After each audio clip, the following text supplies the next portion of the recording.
अब परमात्मा अपनी सच्चिदानंद घन की वाणी में 5वें वेद में कहते हैं, इस देही को देवालोचे तू नर क्यों उकलाता।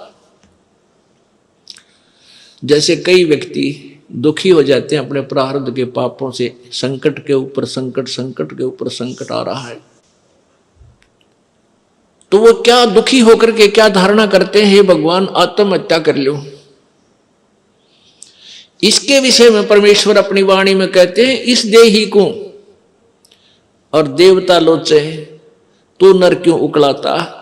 इस मनुष्य शरीर को तो देवता भी तरस रहे हैं जो तुझे प्राप्त हुआ है, और तू इससे क्यों उकलाता है, यानी इससे क्यों छक लिया।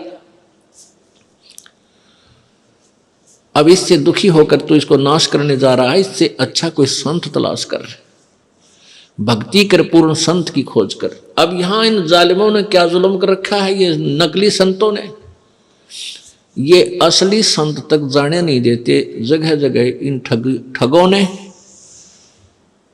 अपनी दुकानें खोल ली, ना इनको कह का पता, ना भगवान का पता, ना भक्ति का ज्ञान, और लंबे चौड़े आश्रम बना लिए और ऐसी मार्मिक बातें लिख दी। सचखंड की सड़क, वो तरह का जो सचखंड, सतलोक की सड़क माने सीधा रास्ता, पक्की, जिसमें कोई बाधा ना हो। तो श्रद्धालु तो फिर जाएगा भाई, जिसको रोग है, जिसको चाह है परमात्मा की, वहां जा फंसे नकलियां के पास। पूर्ण मोक्ष मार्ग इसी आश्रम में प्राप्त होता है। इस तरह के पता नहीं कितने संत बने हुए हैं। तो ये सबसे बड़ा काल का जाल है, ये नकली संतों का होना। तो कहने का भाव ये है कि देवता भी इस मानव शरीर को तरफ रहे होते हैं कि कभी मानव शरीर मिले, पूर्ण संत खोज करूं और भक्ति करूं। जैसे आप हाथी को देखते हो, हाथी ऐसे सिर मारता चलता है। अब हाथी को नेक्स्ट जीवन, अगला जीवन दिखाई देता है कि इसके बाद मैं के बनूंगा, गधा बनूंगा या कुत्ता बनूंगा या सुअर बनूंगा या मानव बनूंगा। तो सिर मारता चलता है। किस समय सिर मारता है? जब वो पकड़ दिया जाता है, जब वो किसी मनुष्य के काबू आ जाता है, उसके ऊपर बैठ के इतना लंबा छुरा लेकर, अंकुश लेकर बैठ जाता है, उसका सीधा ठोकर जब बकवाद करता है, तो तब वो सिर मारता चलता है। नो खड़ा खड़ा भी सिर मारता रहता है। अब वो ये सोचता है वह बड़ा फंसा, बहुत फंसा मैं, और जय इब का मनुष्य शरीर मिल गया तो पूर्ण संत की, पूर्ण परमात्मा की भक्ति करूंगा। पूर्ण संत की खोज करके और सही भक्ति करके अपना पीछा छुड़वाऊंगा। अब परमात्मा यहां क्या बताना चाहते हैं कि जो कुंजर सिर धुनत है, अगला जन्म सुझंत, इब कहेल नर करत सेव पूरे संत। हाथी मन में सोच रहा होता है कि यदि अब की बार मनुष्य जीवन मुझे मिल गया तो पूरे संत की खोज करूंगा। अब परमात्मा फिर उसके ऊपर एक और कहते हैं कि हाथी अर्थात ये आत्मा मन के संयोग से इतनी ढीठ होगी। हाथी के विषय में कहते हैं कि हाथी तभी तक सिर पटक रहा है, धुन रहा है, जब तक यो बंद में आ गया और मनमानी इसको मस्ती नहीं कर पा रहा। इसलिए ये भगवान याद कर रहा है और ईब छोड़ दे इसने। अब इसको खोल दे यहां से और जंगल की तरफ कर दे। कति भगवान याद ना करे, उड़ा खावा केड़े के पेड़ा नर मार मस्ती फुर फुर नहावर ठाठ करे, नरी को बिद करे, कति सर नहीं धोने ना इसका याद आवा भगवान, हालांकि इसको पता भी है। तो इसलिए परमात्मा कहते हैं भाई, इस परमात्मा के तत्व ज्ञान के बिना ये प्राणी ना तो भक्ति कर सकता और ना ही अपने इस मानव जीवन को ठीक ढंग से जी सकता। इसमें कोरी को बद करेगा। थोड़ा सा कोई राजपद प्राप्त हो गया, कोई बड़ा सा अधिकारी बन गया तो धरती तोलन न हो जा। मंत्री, मुख्यमंत्री, प्रधानमंत्री, राष्ट्रपति बन जाए तो पता ना क्या सोच बैठा है, और भूल जाता उसमें कि तू इंसान भी है, तू जीव भी है। तो ये जो चौंध लावा है, ये काल लगावा है, ये भूल जो डालता है, ये काल लगाता है कि ताकि ये नरे कर्म फोड़ ले अपने और पापों की गठड़ी बांध ले। क्योंकि अच्छी आत्माएं पूर्व जन्म की होती हैं, वो ही कोई उच्च पद, अच्छा धन प्राप्त करती हैं। तो वो अच्छी आत्माओं से नरे पाप करवा कर उनको नीच आत्मा बनवा देगा। और जो दुखी हैं, वह तो पिछले जो गरीब हैं, रोगी कोडी हैं, वो तो पिछले जन्म के पहले ही पाप नरे इकट्ठे कर रखे। तो पुण्यात्माओं, तत्व ज्ञान से हमें ये जानकारी होगी कि पूर्ण संत हमें मिला है, उनसे हम भक्ति लेकर साधना, सत साधना करें और मर्यादा में रहेंगे तो हमारे पाप कर्मों से आने वाले प्रारब्ध के जो कष्ट हैं वो पाप भी कट के हमें सुख होगा। यानी आप पर आने वाली आपदाएं, संकट भी दूर होंगे, आप निर्धन भी नहीं रहोगे, आप धनी बन जाओगे। एक तो आप यहाँ के भौतिक सुख के, भौतिक धन के धनी बनोगे और आध्यात्मिक धन के भी आप धनी बनोगे। आप दोनों ही धनी इस परमात्मा की सत्य साधना से। कौन से परमात्मा की? उस पूर्ण ब्रह्म की। गीता जी अध्याय नंबर 15 के श्लोक नंबर 1 से 4 तक ये बताया गया है कि ये संसार रूपी एक उल्टा लटका हुआ वृक्ष जानो, और वृक्ष की ऊपर को जड़े मानो, ऊपर अर्श कुर्श पर, अर्श माने आसमान पर, कुर्श माने उसके कॉर्नर पर, आखिरी छोर पर, अर्श कुर्श पर श्वेत गुमज है। और जहां परमेश्वर का डेरा, जहां कबीर परमात्मा का डेरा स्थान सतलोक है, अरस यानी आसमान के अंतिम छोर पे, ऊपर में, कति चोटी में, सुन शिखर में, तो वहां परमात्मा रहता है सतलोक में। तो ऊपर को तो जड़ है, यानी वहां से तो सबकी उत्पत्ति हुई है, वहीं से ब्रह्म की उत्पत्ति, जो 21 ब्रह्मांड का मालिक है, ब्रह्मा विष्णु महेश का पिता है, जिसको काल ज्योति निरंजन भी कहते हैं, काल ब्रह्म भी बोलते हैं। और वहीं से परब्रह्म जो 7 संग ब्रह्मांड का स्वामी है, उसकी उत्पत्ति हुई है। अर्थात वो जड़ है, वो मूल है, मुख्य है, सबकी, सभी प्राणियों और सभी ब्रह्मांडों का रचनहार वही है।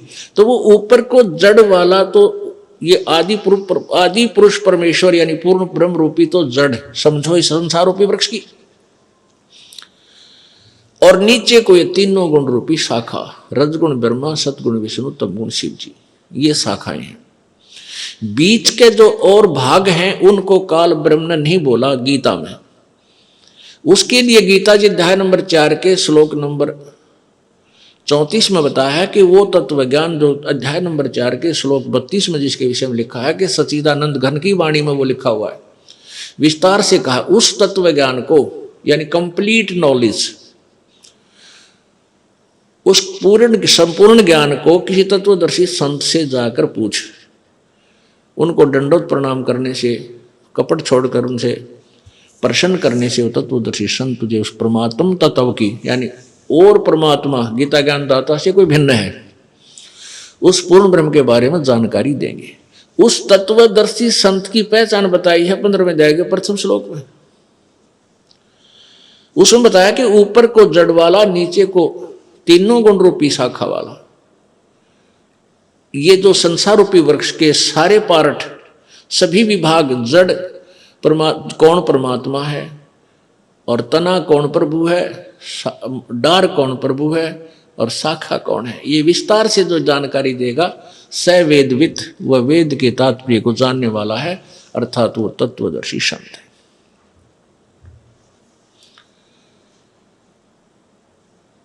पुण्यात्माओं, परमेश्वर स्वयं आए थे, अप आरती अप साजे, अप किंगर अप बाजे, अप ताल झां जनकारा, आप नचे आप देखण हारा। कह कबीर ऐसी आरती गाऊं, आपा मध्य आप समाऊं। तो परमात्मा स्वयं ही आए हैं, आपा आरती नहीं होगी, आपा साजे, आपा किंगर, आपा बाजे, आपा नचे और आपा देखण आ रहा। आप ही एक दास की भूमिका कर रहे हैं परमात्मा, और स्वयं ही सब ब्रह्मांडों का संचालन करने वाले भी वही हैं, सबकी देख रेख भी वही कर रहे हैं। तो उन्होंने स्वयं ही आकर के ये ज्ञान बताया था, तत्व ज्ञान बताया था। उसमें वो क्या ज्ञान बताया था कि अक्षर पुरुष एक पेड़ है, निरंजनवा की डार, और तीनों देवा शाखा है, ये पात रूप संसार। उस परमेश्वर ने ही डिटेल बताई सारी। जड़ तो वो खुद मालिक है ही, उससे अलग बता रहा है कि जैसे पेड़ आपको बाहर नजर आता है पृथ्वी से, तुरंत वो मोटा जो हिस्सा होता है वो तना है। ये संसार रूपी वृक्ष का जो 7 संग ब्रह्मांड का जो अक्षेत्र है, उसका मालिक है, उसको तो समझो तना है, और वो है परब्रह्म यानी अक्षर पुरुष। उससे फिर आगे मान लीजिए तना का एक डार निकलती है मोटी, उसको समझो ये अक्षर पुरुष, अक्षर यानी सर पुरुष यानी ब्रह्म ज्योति निरंजन कहो, इसे काल कहो। और उस डार के फिर 3 शाखा हैं, ये रजगुण ब्रह्मा, सतगुण विष्णु, तम गुण शिवजी रूपी शाखा, और फिर पात रूप संसार। इस विस्तार से जो बताएगा स वेदवित, वो तत्वदर्शी संत है। तो तत्वदर्शी संत की खोज करने के बाद उस परम पद परमेश्वर की खोज करनी चाहिए। जब तत्वदर्शी संत आपको मिल जाए, उसके पश्चात गीता जी अध्याय नंबर 15 के श्लोक 4 में कहा है कि तत्पश्चात परमात्मा के, उस परमेश्वर के उस परम पद की खोज करनी चाहिए, जहां जाने के बाद फिर संसार में लौटकर प्राणी कभी नहीं आता। और जिसने सारे ब्रह्मांडों की रचना की है, जिस भगवान ने, और गीता ज्ञानदाता कहता मैं भी उसी की शरण में हूं, उसी की भक्ति करनी चाहिए। गीता जी अध्याय नंबर 18 के श्लोक नंबर 62 में कहा कि अर्जुन तू सर्वभाव से उस परमेश्वर की शरण में जा, जिसकी कृपा से तू परम शांति और शाश्वत स्थान अर्थात सनातन परम धाम को यानी सत्यलोक को प्राप्त होगा। वहां जाने के बाद फिर कभी जन्म मृत्यु नहीं होगी। वहां जाने के बाद प्राणी कभी लौटकर संसार में नहीं आते। 15वें अध्याय के 4थे श्लोक में स्पष्ट किया है। और इन 3 प्रभुओं के विषय में गीता जी अध्याय नंबर 15 के 16 और 17 श्लोक में स्पष्ट किया है। एक क्षर पुरुष, एक अक्षर पुरुष, यानी एक ब्रह्म, एक परब्रह्म, और ये दोनों ही नाशवान हैं।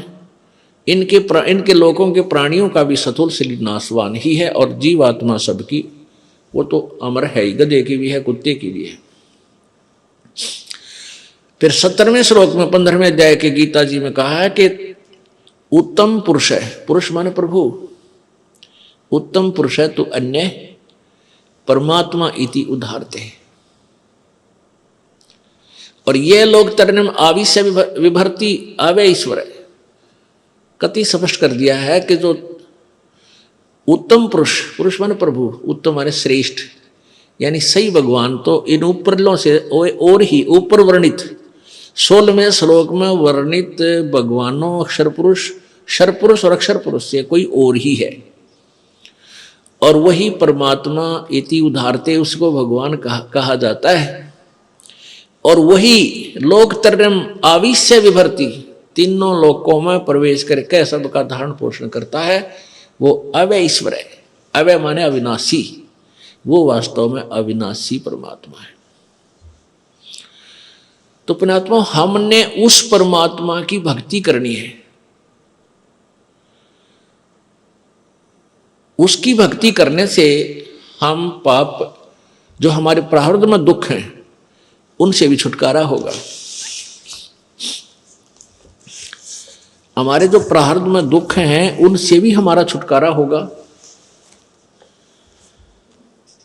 क्योंकि मासा घटे न चल बधे, वेद न लिखे जो लेख, सच्चा सतगुरु मेट करे ऊपर मारे मेखे।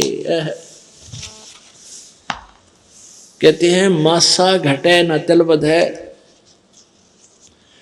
वेद न लिखे जो लेख,